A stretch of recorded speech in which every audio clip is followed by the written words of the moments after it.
এখন আমরা একটু মিটারে দেখব ঠিক হয়েছে কিনা। এই যে দেখেন মিটারের ডিসপ্লের আলোটা এখন চলে গেছে, ডিসপ্লেতে কোনো লেখা নেই, তার মানে এখন ঠিক হয়েছে। আসসালামু আলাইকুম। আমরা এই মিটারটা পরিবর্তন করেছি।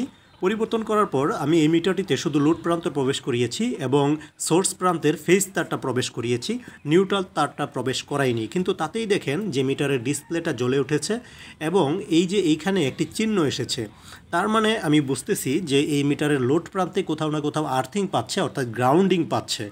তো আমি এখন এটা খুঁজে দেখব যে কোথায় এই মিটারের লোড প্রান্তে গ্রাউন্ডিং আছে। আমরা চেক করার জন্য গ্রাহকের ঘরে এসেছি। ওই আর্থিংটা ওইখান থেকে কেটে দেন, ধরেন। হ্যাঁ, আপনি হাত ধরে না, আপনি এইখান থেকে কেটে দেন, আউট করেন। ঠিক আছে, থাকুক। আর্থিং তারটা না, এই আর্থিং তারটা এটা হলো এই যে মরিচা ধরে গেছে। হ্যাঁ, এই যে পুরো মরিচা ধরে গেছে। তো এই তারটা আপনি যদি আর্থিং দিতে চান, ভালো মানের একটা তার কিনে এনে আপনি ওই বাহিরে গাইরা ওই আমাদের নিউট্রালের সাথে দিবেন। ঠিক আছে, আর এই মিটারের এইখানে কোনো আর্থিং থাকবে না। হ্যাঁ, এইখানে আর্থিং থাকার কারণে আপনার এই প্রবলেম হইতেছিল। তো আমরা এখন এটা খুলে দিছি, এখন মোটামুটি আপনার হবে। হ্যাঁ, ওই বিল মোটামুটি নিয়ন্ত্রণে আসবে, বা বাড়তি বিল যেটা সেটা আসবে না। হ্যাঁ, আর আপনি যেটা করবেন, একজন ভালো ইলেকট্রিশিয়ান নিয়ে এসে এই যে তারগুলো আছে না, এই যে বাইরে থেকে মেন সুইচের বাইরে থেকে লাগায় লাইন ব্যবহার করতেছেন, এটা হলো যে নিউট্রাল তার ব্যবহার করছেন, এটারে এই বোর্ডের ভিতর থেকে নিতে বলবেন। আপনি শুধু এই যে এই দুইটা তার আছে না, হ্যাঁ, এই দুইটা তারকে আপনি এই যে ভিতরে যে নিউট্রাল আছে ওইখান থেকে জোড়া দিয়ে নিতে বলবেন। হ্যাঁ, আর যদি কোথাও লুজ টুজ থাকে, এই যে এখানে দিচ্ছেন, এই যে এখানে হলো মরিচা ধরছে, এখানে স্পার্ক করতেছে, বুঝছেন? আমি দেখছি এখানে স্পার্ক করছে।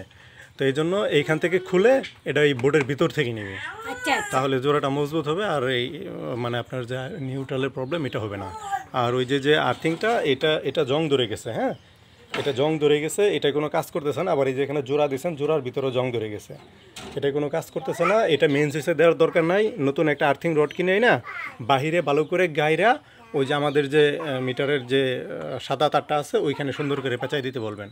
ওই যারা কাজ করে বিদ্যুতের তাদেরকে বললেই তারা করে দিতে পারবে। হ্যাঁ, আসার পর দেখি এই যে আর্থিং রডের সংযোগটা, এই সংযোগটা গ্রাহক মেইন সুইচে দিয়ে রেখেছেন। তো যার কারণে এই সমস্যাটা দেখা দিয়েছে এবং এই কারণে কিন্তু ওনার বিদ্যুৎ বিল বেশি আসতে পারে। তো আমরা আর্থিং রডের যে সংযোগটা, এই সংযোগটা মেইন সুইচ থেকে বিচ্ছিন্ন করে দিলাম।